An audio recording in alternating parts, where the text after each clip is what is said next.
नमस्कार मु उत्तम खटा मिठा कविता अगणा को आपण मानक पुणी थे स्वागत करुच्ची। आज पवित्र गुरु दिवस।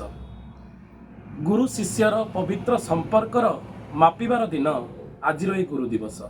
आज सर्वपल्ली राधाकृष्ण जन्मदिन।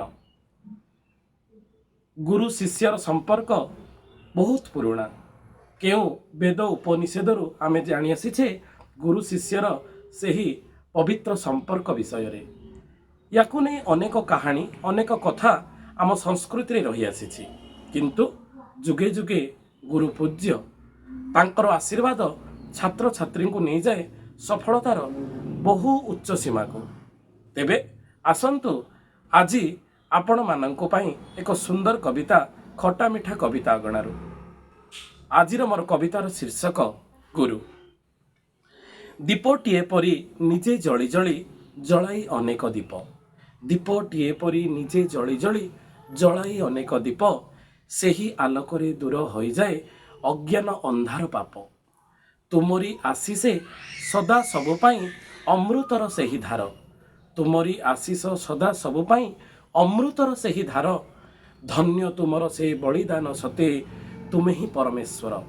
धन्य तुमर से बलिदान सते तुमे ही परमेश्वर। जीवन रथर तुमे ही सारथी तुमर कल्पना नहीं। जीवन रथर तुमे ही सारथी तुमर कल्पना नहीं। धरा धामर से गुरु बिना न।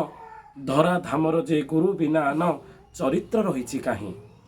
दया क्षमा आदि गुणर भंडार गुरुजे करुणामय। दया क्षमा आदि गुणर भंडार गुरुजे करुणामय। तुमे ही धैर्य तुमे ही साहस तुमे ही अमृतमय। तुमे ही धैर्य तुमे ही साहस तुमे ही अमृतमय। बहुत बहुत धन्यवाद साथी।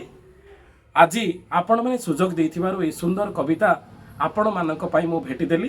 प्रत्येक गुरुंक पई एहा मोर निश्चित भाव में भेटी रहिबो। आज गुरुंक पाद पद्मरे एही कविता निश्चित भाव में समर्पित। आपण मानंकु जदि आजिर कविता भल लागिला निश्चित भाव में लाइक करंतु, सब्सक्राइब करंतु, आ बहु मात्रा रे शेयर करंतु। रहिली जय श्री राम।